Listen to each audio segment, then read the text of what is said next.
La décision d'Aïssatou. Aïssatou Diallo se tenait devant la grande baille vitrée de son luxueux appartement, dominant toute la ville. Son regard se perdait dans l'horizon, mais son cœur, lui, était vide. À 34 ans, elle possédait tout ce dont beaucoup rêvaient, un empire dans le commerce international, une villa digne d'un palace, des voitures de luxe et une notoriété qui imposait respect et jalousie. Mais malgré cela, la solitude lui pesait. Les soirées mondaines, les voyages de luxe et les cadeaux hors de prix ne comblaient plus le vide qui grandissait en elle depuis des années. Elle se souvenait des nombreux hommes qui avaient tenté de la séduire. Tous, sans exception, semblaient fascinés davantage par sa fortune que par sa personne. Certains faisaient semblant de l'aimer, mais leurs yeux brillaient toujours lorsqu'il parlait de ses voitures ou de son compte bancaire. Cette réalité avait fini par la blesser profondément. Elle en était arrivée à douter, un homme pouvait-il vraiment l'aimer pour ce qu'elle était, et non pour ce qu'elle avait?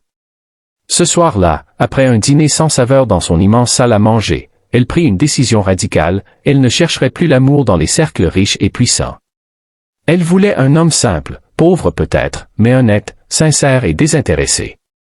Un homme qui ne tremblerait pas devant sa fortune, qui ne verrait pas en elle un compte en banque ambulant, mais une femme capable d'aimer et d'être aimée. Le lendemain matin, elle appela son chauffeur et demanda à être conduite dans les quartiers populaires de la ville, là où la vie battait à un rythme plus humble. Ces lieux, elle ne les connaissait que par les journaux et les documentaires. En descendant de sa voiture, elle attira tous les regards, une femme élégante, vêtue d'un tailleur blanc immaculé, chaussée de talons loup-boutin, dans un quartier où la poussière et la sueur régnaient. C'est là qu'elle le vit pour la première fois, Mamadou. Un jeune mécanicien, penché sous le capot d'un vieux taxi. Ses mains couvertes d'huile semblaient raconter toute une vie de labeur. Il leva la tête, surpris de voir une femme aussi raffinée s'aventurer jusqu'à son garage de fortune. Leurs regards se croisèrent, et pour la première fois depuis des années, Aïssatou sentit quelque chose d'authentique, une étincelle différente. Elle ne dit rien au début, observant la simplicité de son environnement, l'humilité de cet homme qui, malgré la sueur sur son front, affichait un sourire sincère. À ce moment précis, Aïssatou sut que sa vie venait de prendre un tournant. Rencontre inattendue. Aïssatou resta immobile quelques instants, comme si le temps s'était suspendu autour d'elle.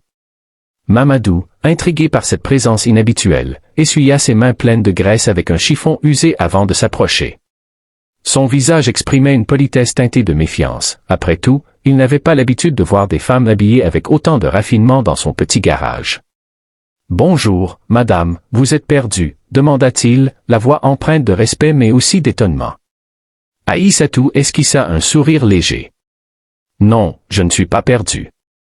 En réalité, je cherche quelqu'un. » Mamadou fronça légèrement les sourcils. Il jeta un coup d'œil derrière lui, comme pour s'assurer qu'aucun de ses collègues ne lui faisait une mauvaise blague. « Quelqu'un? Ici? »« Oui, quelqu'un comme vous. » Cette réponse déstabilisa le jeune mécanicien. « Quelqu'un comme moi, pensa-t-il. » Habituellement, il n'était qu'un visage anonyme dans la foule, un travailleur modeste qui réparait des véhicules pour survivre. Et voilà qu'une femme, manifestement très riche, se tenait devant lui, l'observant comme si elle venait de trouver un trésor. « Vous, cherchez à réparer votre voiture ?» tenta-t-il, pensant à une explication plus rationnelle. Aïssatou secoua la tête. « Non, ma voiture va très bien. C'est vous que je voulais rencontrer. » Un silence s'installa, seulement troublé par le bruit d'un marteau sur un métal à l'arrière du garage.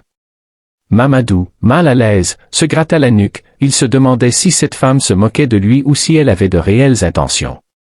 Il ne savait pas encore que ce simple échange allait bouleverser son existence. Aïssatou, quant à elle, observait chaque détail, ses mains marquées par le travail, son regard franc, son sourire timide. Elle ressentait une sincérité rare chez cet homme. Mais elle savait aussi que sa démarche pouvait paraître étrange, voire suspecte. Comment lui expliquer sans qu'il ne pense à une mauvaise blague? « Écoutez, reprit-elle doucement, je sais que cela semble bizarre, mais j'aimerais vous inviter à déjeuner. Pas pour parler de voiture, mais pour faire connaissance. » Mamadou ouvrit la bouche, prêt à refuser poliment. Une voix intérieure lui disait, « Elle est riche, elle n'est pas de ton monde. » Mais une autre voix murmurait, « Pourquoi pas? Peut-être que c'est juste une femme qui veut parler. » Après quelques secondes d'hésitation, il finit par acquiescer. D'accord, mais pas dans un restaurant de luxe, je ne suis pas habitué à ces endroits. Aïssatou rit légèrement. Très bien, vous choisissez l'endroit. Ils fixèrent un rendez-vous pour le lendemain. En repartant, Aïssatou jeta un dernier regard à cet homme qui semblait si différent de tout ce qu'elle avait connu. Pour la première fois depuis longtemps, elle avait hâte d'être au lendemain. Le déjeuner des contrastes. Le lendemain midi, Aïssatou se gara non loin d'un petit restaurant populaire recommandé par Mamadou. C'était un modeste établissement aux murs jaunis par le temps, où l'odeur du poisson braisé et des épices flottait dans l'air. Rien à voir avec les restaurants étoilés qu'elle fréquentait habituellement. Pourtant, en descendant de sa voiture, elle se sentit étrangement à l'aise, comme si elle s'apprêtait à vivre une expérience nouvelle et authentique. Mamadou l'attendait déjà devant l'entrée, vêtu d'une chemise propre mais usée par le temps, un pantalon soigneusement repassé et des chaussures qu'il avait pris soin de cirer. Il semblait nerveux, jouant avec ses doigts pendant qu'elle s'approchait. « Vous êtes venu, dit-il, un sourire timide aux lèvres. »« Je vous avais promis de venir, non » répondit-elle avec un ton chaleureux. Ils entrèrent dans le restaurant. Les clients présents tournèrent la tête, surpris de voir une femme élégante dans un tel lieu. Aïssatou sentit ses regards, mais ne s'en soucia pas. Au contraire, cela lui rappelait pourquoi elle avait voulu venir, quitter son univers de luxe pour toucher quelque chose de plus vrai. Ils s'installèrent à une petite table près de la fenêtre. Mamadou semblait gêné par le contraste évident entre leur monde, mais Aïssatou brisa rapidement la glace. « Alors, racontez-moi un peu votre histoire. Comment êtes-vous devenu mécanicien ?» Mamadou inspira profondément avant de répondre. « Je n'ai jamais eu vraiment le choix. Mon père était mécanicien, et j'ai appris à réparer les moteurs depuis que j'ai 10 ans. L'école, je n'ai pas pu continuer. Il fallait nourrir la famille après sa mort. Alors je travaille, je répare, et je remercie Dieu chaque jour d'avoir mes mains et ma santé. » Ces paroles étaient simples mais sincères. Aïssatou sentit son cœur se serrer. Elle avait grandi dans un univers où l'argent résolvait presque tout, mais voilà un homme qui luttait chaque jour simplement pour vivre dignement. « Et vous ?» demanda-t-il timidement. « On dit que vous êtes très riche. » Elle esquissa un sourire amusé. « Oui, mais cela ne me rend pas heureuse. Tout ce que j'ai, je l'ai construit moi-même, mais j'ai perdu beaucoup en chemin. L'amour, la confiance, des amis sincères. » Le silence qui suivit fut chargé d'émotions. Mamadou la regarda avec un mélange d'admiration et de compassion. Pour lui, une femme aussi puissante avouant une telle solitude était presque inconcevable. Ils continuèrent à discuter, partageant des anecdotes, des rires timides et même un silence confortable par moments. Lorsque l'addition arriva, Aïssatou tendit instinctivement sa carte bancaire, mais Mamadou posa doucement sa main sur la sienne. « Laissez, c'est moi qui invite. » Elle le regarda, surprise, puis acquiesça sans rien dire. À ce moment précis, elle sentit qu'il n'était pas comme les autres hommes qu'elle avait connus. En sortant du restaurant, un sentiment étrange l'envahit, celui de redécouvrir la simplicité de la vie, loin des lumières artificielles de son monde de luxe. Une simplicité qui touche. En rentrant chez elle ce soir-là, Aïssatou ne pouvait s'empêcher de repenser au déjeuner avec Mamadou. Ses gestes simples, son rire franc, et surtout son refus poli qu'elle paie l'addition lui revenaient en mémoire. Dans son cercle habituel, personne n'aurait osé lui dire non, encore moins un homme modeste qui gagnait à peine de quoi vivre. Il est différent, pensa-t-elle, un sourire involontaire étirant ses lèvres. Le lendemain matin, alors qu'elle parcourait son agenda, elle réalisa qu'elle avait hâte de le revoir. D'ordinaire, ses journées étaient rythmées par des réunions interminables, des chiffres et des signatures de contrats. Mais aujourd'hui, son esprit vagabondait. Elle décida de passer un appel inattendu. « Bonjour Mamadou, c'est Aïssatou. Je me demandais, avez-vous un moment libre cet après-midi ?»« Oui, après 15 heures, pourquoi ?» répondit-il, visiblement surpris. « J'aimerais voir votre garage, comprendre un peu votre univers. » Le silence de l'autre côté du fil dura quelques secondes, comme si Mamadou essayait de réaliser si elle était sérieuse. « D'accord, mais c'est très humble, rien de spécial. C'est justement ce que je veux voir. » À 15 heures, Aïssatou arriva au garage, cette fois vêtue plus simplement, un jean, une chemise en coton et des baskets. Mamadou leva les yeux de sous un capot et eut du mal à cacher son étonnement. Elle paraissait différente, presque ordinaire. « Bienvenue dans mon royaume », plaisanta-t-il, montrant les outils éparpillés, les pneus usés et la petite radio qui diffusait de la musique locale. « J'adore », répondit-elle sincèrement, en observant chaque détail. « C'est ici que vous passez vos journées? » « Oui, et parfois mes nuits quand il faut finir un travail urgent. »« Mais, ce n'est pas grand-chose. » Aïssatou, en touchant un vieux moteur, se rappela son propre parcours. Elle aussi avait commencé de rien, mais son ambition l'avait propulsée dans un autre monde. Voir Mamadou dans cet environnement lui donna une étrange impression, un retour aux sources qu'elle n'avait jamais connues. Ils parlèrent longtemps, de la mécanique, de la vie, des rêves et des sacrifices. Mamadou lui raconta son plus grand souhait, ouvrir un vrai garage, équipé et moderne, pour former des jeunes.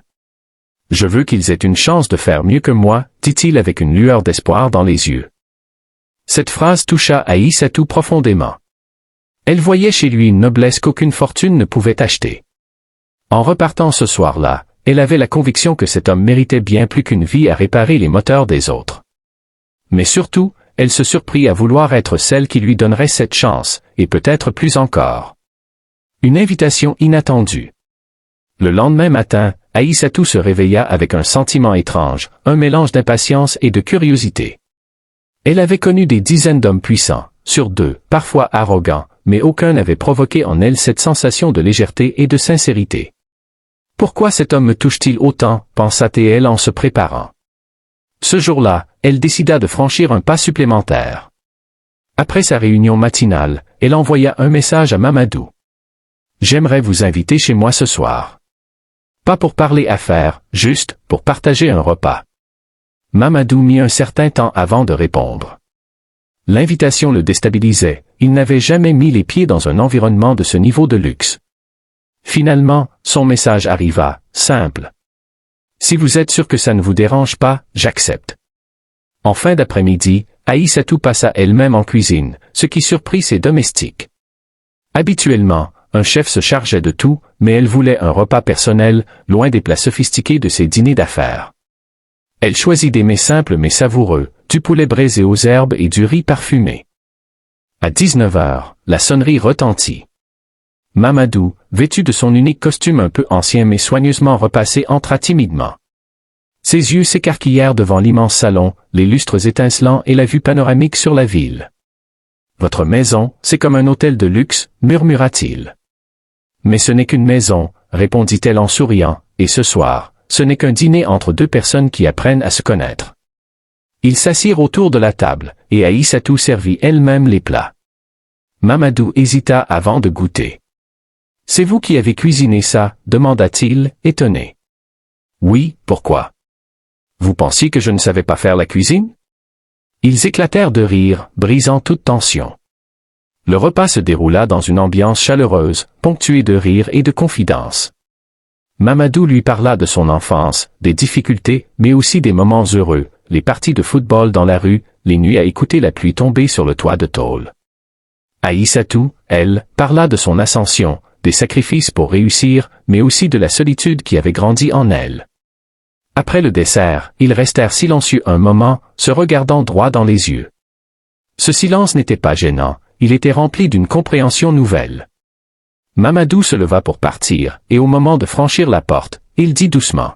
« Merci, pas pour le repas, mais pour m'avoir traité comme un homme, pas comme un pauvre. » Cette phrase résonna dans l'esprit d'Aïssatou longtemps après son départ. Les premiers doutes. Les jours suivants, Aïssatou et Mamadou continuèrent à se voir, avec la complicité qui grandissait doucement entre eux. Chaque rencontre était une découverte, un échange sincère où l'argent et le pouvoir semblaient s'effacer devant la simplicité et la vérité des sentiments. Cependant, malgré ce bonheur naissant, Aïssatou sentit poindre en elle une inquiétude.